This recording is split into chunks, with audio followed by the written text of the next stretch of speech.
Hi, this is Maxmilian Robinson from the Delphian interviewing Real Housewives of Beverly Hills star Taylor Armstrong. Taylor, how are you doing today? I'm great. Thank you so much for having me. It's nice to meet you. Thank you. It's always a pleasure. And first off, I would like to start off with your book. Tell us a little bit more about the book itself. What is the goal behind it? And how do you want to use it to inspire those who read it? Hiding from Reality is my book. And when we titled it, it's because I was hiding my abuse from what I thought was the world, but also from my friends and family members. And it was a perfect title. And then it's followed with about love, life, and just finding the courage within, because that in trying to leave a domestic violence situation, finding that courage that you didn't think you had in order to move forward with your life is such a big deal. So Hiding from Reality is a story about my life and my struggles and some of the things I overcame and some of the things I did horribly wrong. No, and absolutely. And like you mentioned, you overcame a lot of different difficulties.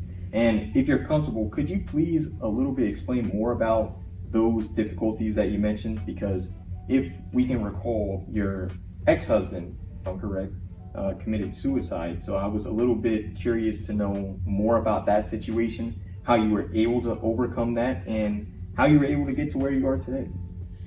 The suicide was something, of course, I never thought that I would face. And also in the time, I didn't think I would be able to get past. And it took a lot of work and a lot of family help and just love from my friends and a lot of reflection. And more than anything, the 6 years of abuse, it was like a lifetime. And then ending that with the suicide was probably the worst outcome I could ever think of. But my life was spared and my daughter's life was spared. And with the statistics on murder, suicide in domestic violence situations, it's about 72% that a murder suicide is somehow linked to domestic violence. So I feel incredibly blessed to be sitting here and to be sharing my story. Absolutely, and I agree with that.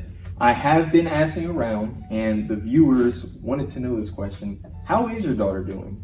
My daughter's doing great. She just turned 16. Oh. Yep, it's season 1 of the show. She turned 4 at the famous tea party.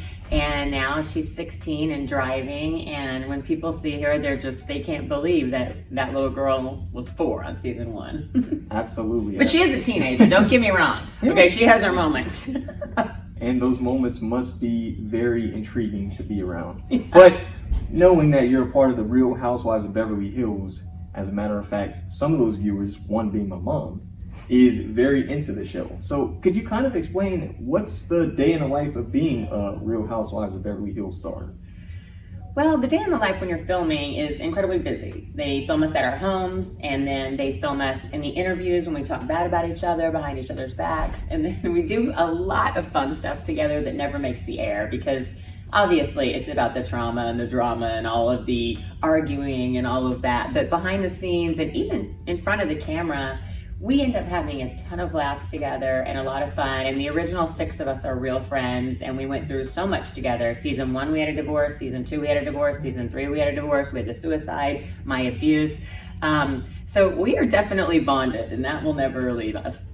Absolutely, absolutely. And knowing that your story has impacted and touched the lives of many different young women in this world, is there anything, if you could give any sort of tip or advice to someone who might be going through a domestic violence situation or someone going through some sort of abuse, what would be your first tidbit of advice and how they could overcome being in such a difficult situation?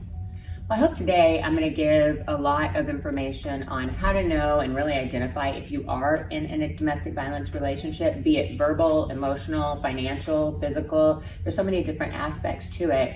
And so I think knowing what your parameters are as a human is really important, and knowing your self-worth. So when someone tries to label you or speak badly to you, that you're able to say, you know what, that's not who I am. And I'm not going to accept your labels because I know exactly who I am. And that's something that I love speaking to college students about, because this is a time in your life going through your 20s. You're really finding not only who you are and who you want to be, but who you don't want to be and who you don't want to spend your time with. So it's a great time to weed your friendship garden and pick people around you that are going to lift you up and support you, and let go of the people that are going to drag you down.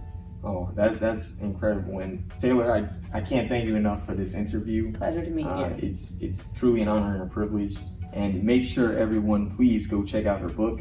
And this has been Maxmilian Robinson from the Delphian. I hope you all have a wonderful day.